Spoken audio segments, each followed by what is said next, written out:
Right, the recording has been started. This is Chippy at carrypad.com and JKK from jkkmobile.com here on the live open review of the Viewpad 7. It's the Viewsonic Viewpad 7 8-inch Android 7-inch Android tablet that we've just picked up from Viewsonic Europe. Thanks to them for sending it over. And in this video, what we're going to do is we're going to unbox the device, go around it, show you around the device, switch it on, give you a quick demo. We'll record this session, and then in a later video, we'll show you a bit more detail about the performance of the device and some of the questions that have come up in the chat session, which is running on the side here. So you'll notice the quality of the video if you're watching this on YouTube is well, even worse than my videos on YouTube. That means it's because we're basically recording the live session that's running through Ustream. So we have 80, 90 people watching, 40, 50 people in the chat room. So you'll see us pick up questions from the chat room. People in the chat room, if you've got questions, what we'll do is we'll kind of leave those to the end of the session. Save your questions to the end of the session, and after I stop the recording, we'll do a session with your Q&A. So, what else is there to say? Thank you again to Viewsonic for sending this over. We feel privileged to have this before anyone else. This is final build, final packaging, but it's not sealed unit. It's one of the devices that's come from the marketing teams in the UK, and the final retail ones will be going out at the end of this week. So you'll see some unboxings from other people with the final retail packaging. But this should be complete, should be what you see when you see the final retail versions next week. And I think it's actually going to be shipped on the 15th of November. JKK, can you remember? I think it's the 15th of November. I understood that, but they're shipping first in where? UK, Germany? They're shipping first in Germany. In UK. Okay. They have 4 suppliers that are doing trade-in offer. So the price is $399, but there's £100 trade-in. If you've got an old netbook or an old laptop that's working under 4 years old, you can send that in and get £100 back for it. So I advise anyone that's got an EPC 701 lying around, you're not going to get €100 for that on eBay. So send it in and pick up a Viewpad 7. That's a good swap. Totally. Yeah. And you've seen, you've had hands-on with the Viewpad 7, right, at IFA, right? Yeah. So JKK will be in the background, sort of watching for my mistakes and chipping in with questions as they come up as well. So let's get started. Viewsonic Viewpad 7 unboxing. Fake unboxing. I'm not going to pretend I haven't unboxed this already. Oh, come on, pretend surprise. The unboxing video is already up. Fun. So, here we are. Viewsonic Viewpad is in there, and you get a case with it. So, 1-0 Viewpad versus Galaxy. No, I'm really going to try and refrain from comparisons with the Galaxy Tab tonight until we get to later on in the session when we do some direct comparisons. But this has got a nice case. It's not a leather case, but case is a case, and when it's a tablet with a huge screen like that can easily get scratched, it's good to have a case. So just put that aside to 1 second. We'll go back to that, and I'll show you what's in the box here. This is and these seem to be quite common now, the power adapters that have the exchangeable tips. This one's got the UK tip on it. Unfortunately, when I tried to charge it this afternoon, I'm not sure if it's my UK adapter that's not working or the charger that's not working, but I charged it for 3 hours and didn't get anywhere. So I have been trying to charge it in the background over the last hour on USB, so hope there's enough juice in it to last the session tonight. We've also got mini USB to USB cable, so it's a mini USB charging port. As far as I know, there's no USB on-the-go support, so it really is charging and data transfer for a PC only. And here is the headset port with what looks like either a pause button or a mute button on it, microphone built into the section in the middle. So I won't be doing too much with those in the session tonight, so let's put that away. You'll notice there was no manual in there. They haven't put the manuals in yet on these versions, but that's the box. Right, let's go around the device. So before we go around the device, I'll take it out the case to do this. Talk about the specs. So this is a Qualcomm MSM 7227 based device, and you all know what that means, right? Yeah.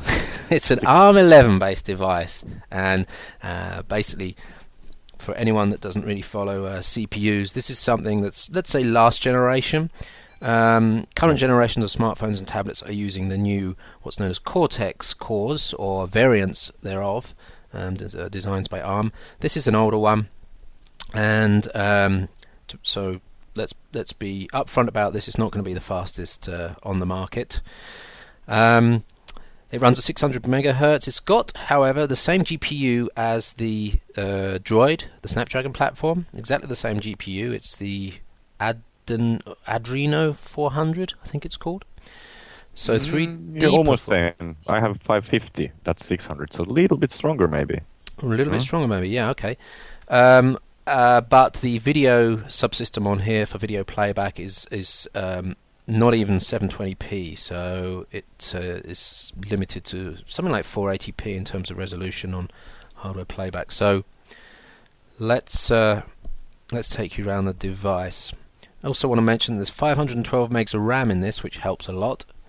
Android 2.2 running on it. Not too much storage, and I'll talk about the rest of it as we go around the device. Right, on the right hand side of the device, here's one of the two stereo speakers. Just above that is an unknown. No one's been able to identify what it is yet. But there's one on the other side. I reckon it's for some sort of carrying handle. Or a stand or something. I don't know. It's kind of weird. Looks like that. Yeah. On the top, we've got two volume buttons, up and down. And then we've got a little flap which opens up to reveal SIM card slot. So this is not only a 3G capable device, but it's voice enabled as well. So effectively what you've got here is a huge smartphone. You've got a micro USB port as well. It'll take up to 32 gig micro SDHC card. So that's where your storage is going to be. There's no storage really inside this device, and thank goodness Android 2.2 allows you to put apps on SD cards because you're going to need it. Nice metal outside, or is it very hard plastic? I think it's actually metal. On the other side, we've got the other stereo speaker, and the speaker's actually not too bad at all. They're really good. I've tried them out this afternoon, and they were good. And then we've got the power button, which has a really, really faint light behind it to show when it's charging. You can hardly see it, though. On the bottom, we have a reset button, or a reset hole, microphone built in, headphone output. I assume that's headset as well. And there's the mini USB for charging and data connectivity to your PC. On the back of the device... And remember, it's mini, not micro as in the phone. Not that, it's mini. Mini. While you're doing that, I'm going to wipe the back. Sealed unit, really nice looking back. It's extremely shiny, so it's going to get fingerprints on it very, very quickly. It hasn't got the anti-fingerprint covering that the iPad and the Galaxy Tab have, so that case is going to be more useful. The camera here is a 3 megapixel camera, autofocus, and we'll talk a bit more about that later. Screen is capacitive touch, 800 by 480, so again, if you're looking at specs comparison with the Galaxy Tab, it's a step down. Bear in mind though that Android apps are built for maximum 800 and 480 resolution anyway, although there is a lot to be said for higher resolutions when you get to browsing, viewing images, and other types of things like that, maps, etc. We've got front-facing webcam, 0.3 megapixels, ambient light sensor is there as well, and then 4 capacitive touch buttons on the right. There's a really thin frame around it, thinner than the Galaxy Tab, but it makes the device actually slightly smaller than the Galaxy Tab all round, although it is a little bit thicker, maybe 2 millimeters thicker than the Galaxy Tab. So that's it. Any more specs that I've forgotten? I'm just glancing over now at the website that I've got all the specs on. Did I miss anything? No, I think it's all there. 1 second. Just want to make sure I've got everything into this part of the video. I think one thing you should mention that people have been asking is the thickness. So it is thin. It looks actually thicker than the others because of the design, but it is really, it's 12 millimeters thin. Yeah. Okay. Let's got the case on it, but it is thin. It just looks thicker, and there's a little bit of a design trick that Samsung have used on theirs, and that's to put the white backing on it because it makes it look slightly thinner. At the deepest part of the Galaxy Tab, also it's got the angled, the rounded back on it. So at the deepest point of the Galaxy Tab, it's actually the same thickness as the Viewpad 7. Yeah, 12 millimeters. Yeah. So I mean, a lot of people are saying it looks chunky. I think it's just the way it's designed. It just looks chunky. It isn't chunky. Yeah. Yeah. It's just the way that one is. Capacitive multi-touch, 2-finger multi-touch, as far as I know. Glass front. There's a couple of errors on my spec page, which I'll have to correct. 12 watt-hour battery is correct, and the weight, although people were talking about 400 plus grams, it's actually 376. So that's there you nice. go. It's actually lighter than the Galaxy Tab by 8 grams, and that only applies to the 3G model of the Galaxy Tab in Europe. I guess the US version is slightly lighter. Right, let's... There is no module actually on Galaxy Tab, it's integrated, so... Right, okay. So the US versions just have it disabled, or what?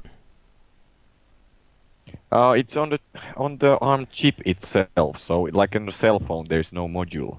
It's not a laptop. Right, I see what you mean. Yeah, there's no bit that you can take away. But what about okay, we're getting off track here. I was just thinking about the Wi-Fi only versions of Galaxy Tab. Yep. Right, let's skip the. This is standard, as you can see, Android 2.2 stuff here. I'm going to connect to the Wi-Fi so that we've got some connectivity. Although I have to plug my local hotspot in first, so we'll do that later. Although it is picking up a Wi-Fi hotspot 3 walls away, which don't often get down here, so the Wi-Fi is not too bad. Let's just skip the Wi-Fi setup, and then you've got the standard Google account stuff here, and I'm going to just push on through that so that you can then see what's what. Oops, I need to set the date as well. Right, so you can see glossy screen there. And that's pretty much vanilla Android with some standard Android widgets on top. Let's take the Android tips away, and then you get 5 screens of Android. They've got some shortcuts stuff preloaded, and it's not a super smooth capacitive experience. It's nothing like the iPad, I have to be honest about that. And it's less smooth than the Galaxy Tab, but it is smooth. I mean, it's way better than a resistive touchscreen. Of course, you don't have to apply a lot of pressure, and in that respect, it's pretty good. So, also need to show you that the home screen is landscape only. It's kind of weird, considering everything else under Android works under portrait. Really? It's landscape only. A bit stupid, really. It is. But that can be fixed. There's plenty of launchers out there, and I tried one this afternoon, Launcher Pro. That fixes that problem quite nicely, actually.